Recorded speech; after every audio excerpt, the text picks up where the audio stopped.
A heatwave is officially declared across large parts of England and Wales, and there are more sweltering days ahead.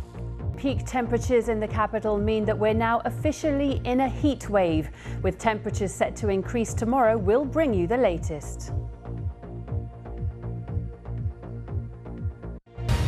Heat waves have been declared across large parts of England and Wales after another day of scorching weather.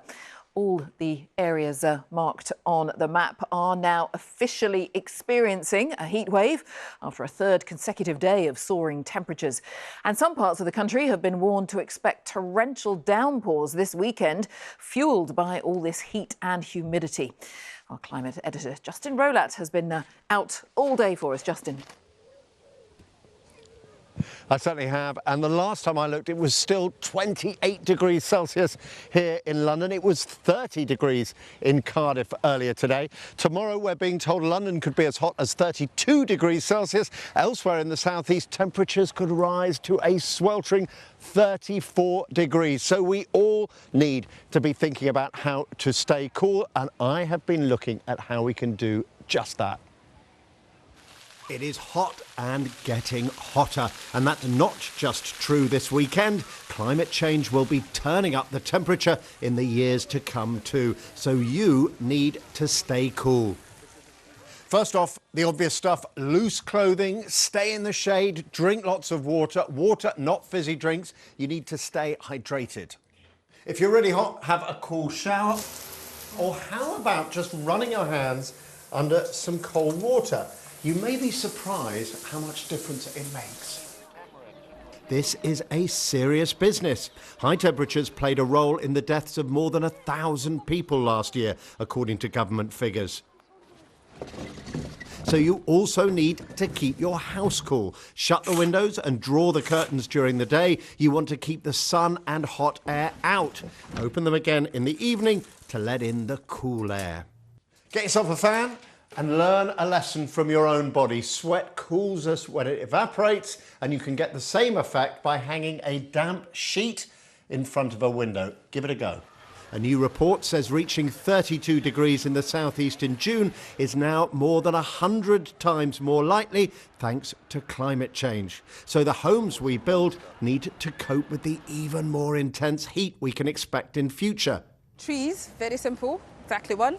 They provide shade to preventing that direct sunlight coming into the building. That means more trees in our streets. They can reduce temperatures by as much as 8 degrees, research suggests.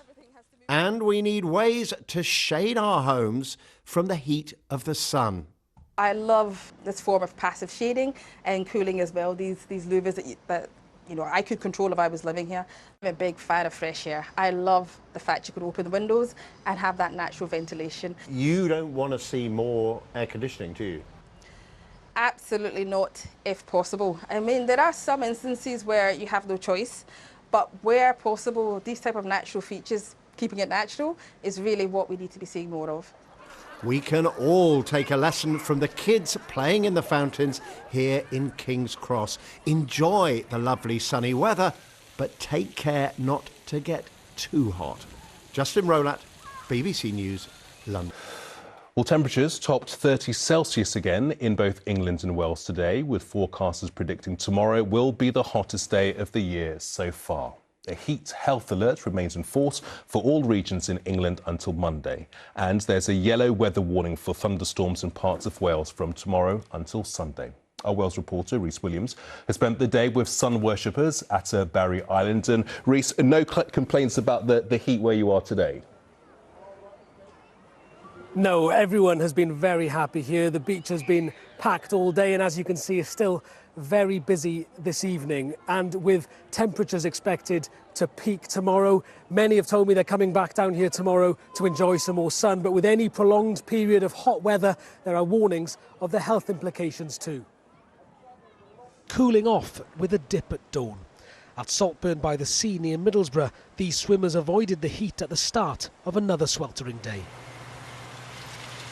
They say it's best to make hay while the sun shines, but sometimes there can be too much. After one of the driest springs on record, farmers are feeling the heat. At the moment, because of the drought, we're seeing lower levels of grass growth, crops are under severe stress, we've got animals that are feeling heat stress. So it doesn't really matter where you are in the UK, doesn't matter what farming you're doing, you're probably experiencing some sort of trauma to your business as a result of this really volatile weather. The heat wave is expected to peak tomorrow, and with temperatures set to reach the mid-30s in England, an amber health alert has been issued, with warnings of a potential rise in deaths among the very elderly and those with health conditions. For beachgoers at Barry Island today, there were fewer concerns, just making the most of the sun, sea and 99s. Honestly, it's been gorgeous these last few days. We've been going to every beach we can. I feel like I'm on a little holiday. Yeah. Holiday away from uni. We finished exams and everything now. It's nice to see people happy, smiling with what's going on around the world. I mean, we don't get this often, so for it to hit 27 degrees, let's just get to the beach. Why are we hanging around at home? While the residents of Barry Island are used to the cold sea, there's a note of caution for those planning their first trip to the beach of the year this weekend. Always say choose a lifeguarded beach. The lifeguards are really well trained, experienced, they can spot the rip currents, they know what advice to give, so go to a lifeguarded beach and stay between the red and yellow flags if you're swimming and the black and white flags if you're surfing. While the heat is on this weekend, the temperature should stay below the 35-degree June record set in 1976. And after such a cold start to the month, many are simply glad that summer has finally arrived. Rhys Williams, ITV News, Barry Island.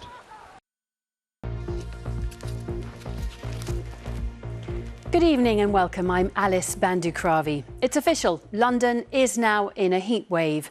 That means we have had 3 consecutive days at more than 28 degrees Celsius. Yesterday was the hottest day of the year so far at 32.2, and we're likely to beat that tomorrow with temperatures expected to hit 33 degrees Celsius. An amber heat health alert is in place, which means we're all potentially at risk from the effects of the heat. So the message is to take particular care. Matt Graveling reports on how AI is being used to help us understand the effects of the heat.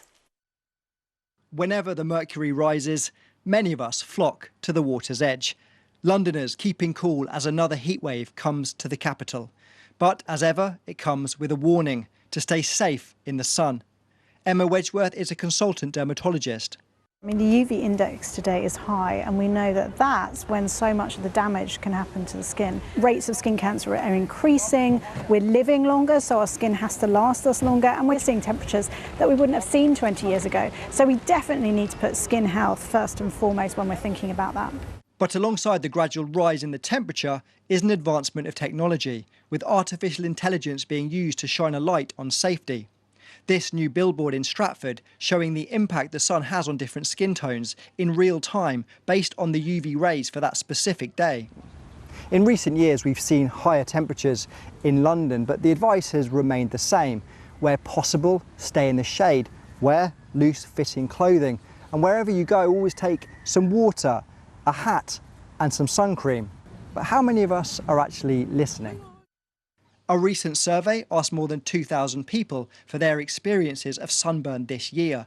The highest percentage of people already burnt came from those living in London, with 62% of respondents claiming to have already suffered in 2025. Almost a third of people nationally said they couldn't be bothered to put on sunscreen, whereas a quarter admitted they wanted to get a tan but overdid it. Hot one today, are you wearing sun cream? Of course I am. You what have factor? to. Factor 50 plus. People who are early 20s, late teens, I think we take really good care of our skin. Are you wearing sun cream today? No. Why not? I don't feel like it. I don't think the sun is that strong. Any sun cream? Well, a tiny bit of coconut oils and aloe vera. Yeah, Has coconut oil got protecting qualities from the sun? Yeah, it protects me enough. I look fine, right? Artificial intelligence was also used to create this map by Arup, a London-based build environment consultancy. They took data from the peak of the 2022 heatwave when London temperatures went above 40 degrees. When plotted alongside information on population density, green spaces and built-up areas, it shows that here in Regent's Park was the coolest place to be, whereas the Kilburn area, just 2 miles away, was the hottest, and that these areas will see the same highs and lows for all heat waves. Of course, the heat can cause additional problems for people with no shelter, like the city's homeless community. It's a really difficult time when we're seeing such heat, because very often they don't have any access to any sort of shelter or shade. They have very limited access to things like water. They often have no way of keeping themselves cool. So that can put them at risk of things like sunstroke and dehydration. In an attempt to offer an escape from the heat, the Mayor of London's office has created this webpage showing cool spaces in the capital and the location of more than 100 water fountains. The temperature is expected to reach 33 degrees tomorrow and then cool off slightly on Sunday. But an amber heat health alert will remain in place until Monday. So this weekend, be safe while having fun in the sun. Matt Graveling, BBC London. Well, Stav has joined me now, and it's too early to throw to you for the weather, but I wanted to talk to you about this heat wave. And if you think it's more likely we're going to have more heat waves like this, maybe because of climate change. Yeah, there is that thought that with a warming climate, we're likely to see more of these events and more intense events. It's not the first time we've seen temperatures reach the low to mid-30s across the UK, especially in the southeast. This is nothing new, but it is the first really quite hot spell of the season so far, so it's making big news, I suppose. But with climate change as well, with a warming climate, another aspect of it is more moisture in the air, because obviously with higher temperatures, you'll get more water vapour, more moisture in the air, but that can also lead to more rainfall as well. Like the last few summers, if you remember, we didn't have many heat waves at all. In fact, it was quite disappointing with a lot of rain and fairly low temperatures. So it can go both ways, but generally speaking, we're likely to see more of these and more intense ones with a warming climate. OK, well, thank you so much for that, Stav. We will come back to you at the end of the programme, of course, for the forecast. But for now, thank you. And there's more to come in the programme, including the celebrations with a moonlit dip at midnight tonight. Now, if you're a regular commuter, you might have noticed that the high temperatures over the last week have sometimes made it uncomfortable to travel in and around the capital. Experiences can obviously differ depending on which mode of transport you choose, and it can also differ depending on which route you take, as Harry Lowe explains. It might seem unscientific to take a thermometer on the London Underground, but the reason we picked Oxford Circus is that it's got the 3 hottest tube lines according to Transport for London data. It's warmer below, even more so during a heat wave. The Victoria line is officially the hottest of all the lines on the London Underground, and it's currently nearly 33 degrees on the platform. Let's board a train and see if it's any hotter on there. The official advice is to carry water and look out for each other while travelling. Even on a relatively quiet train outside of rush hour, it's still nearly 33 degrees on board. Close behind are the Bakerloo and Central lines, which both topped 32 degrees today, something that didn't go unnoticed. It is hot as hell. Yes, it's really hot. It's quite stifling. It was very hot, not gonna lie, but it was fine. It is really hot. Yesterday I took the train instead of the tube because I didn't want to go in there. They need to do something about it. The Tube Drivers Union agrees. Climate change is real. It's not going away. Extreme weather events are going to get more common, and we need to prepare by investing, including investing in facilities for people. Although 40% of trains, like the Elizabeth line, are air-conditioned, transport bosses say they're using industrial fans and ventilation shafts to cool older lines. TfL has a comprehensive hot weather plan. This time of year it's not unusual, obviously, to get spikes in temperatures. We look after our infrastructure, we look after the exposed areas outside, and we're also looking after customers. It's even warmer on the buses, and although newer TfL services have air cooling, it was all too much for this double-decker. It's hot too on London's national rail services, many of which are older trains which don't have air conditioning. It's touching nearly 32 degrees on this southeastern service. Piccadilly line passengers will be waiting another year for new, cooler carriages after TfL announced the delay. Until then, there's still traditional ways to stay cool if you're not a fan of the heat. Harry Lowe, BBC London. Now, did you know that tonight is the shortest night of the year, which might be a relief for some if you're struggling in the heat? It means that tomorrow will be the longest day of the year.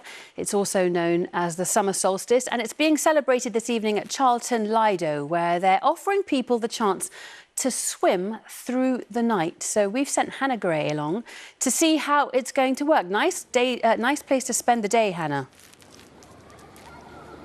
Absolutely, it feels like a really stark contrast to some of those other places across the capital. People here in this Olympic-sized open-air swimming pool at Charlton Lido are looking and feeling pretty cool.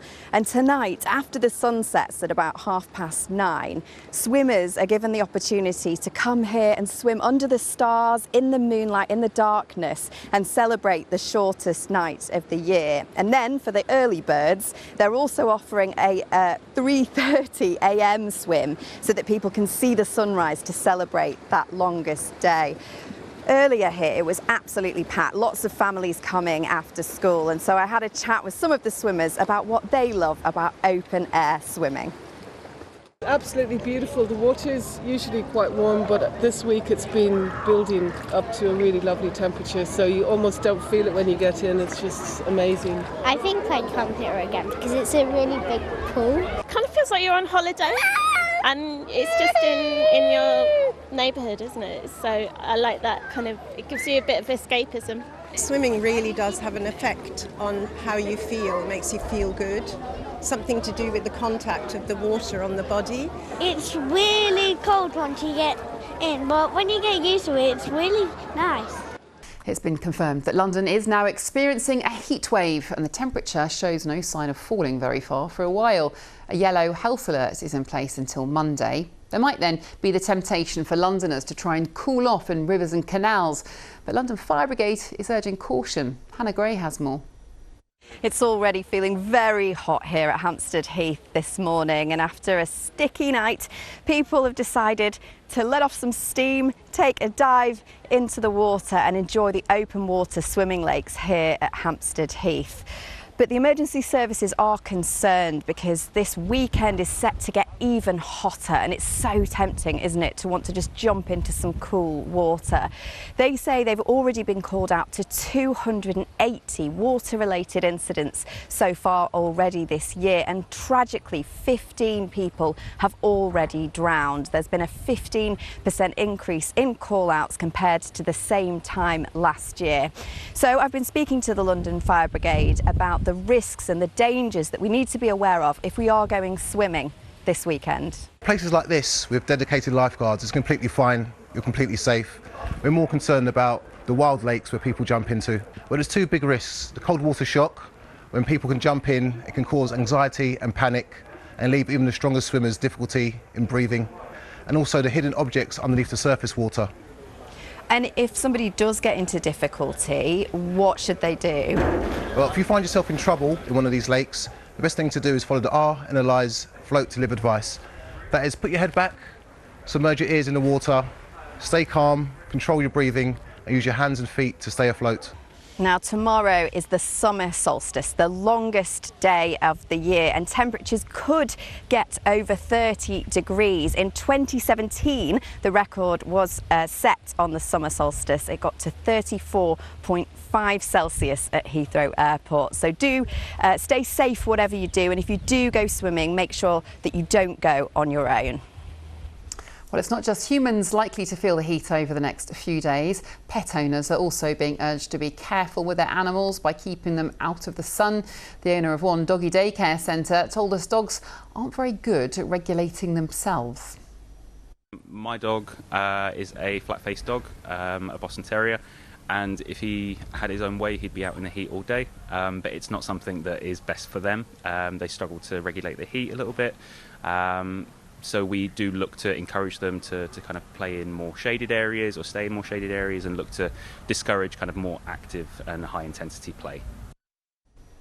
Well, with more sunny weather in the forecast, we'd love to see your pictures of the capital. Grab your phone and take us a photo of London in the sunshine. You can scan the QR code there on your screen now to send us a WhatsApp, or you can drop us an email. The address hellobbclondon@bbc.co.uk, and don't forget to tell us your name and where in London you are. But before I go, here are some of the photos that you've sent in to us enjoying the sun. You can see here Elaine from Brentwood has been soaking up the sun in Kensington's Palace's Italian gardens. And this is Elvis in Croydon, who's been lounging outside and even went for a dip in a paddling pool.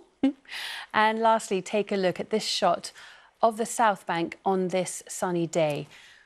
What lovely pictures. We love to see them, so do keep them coming.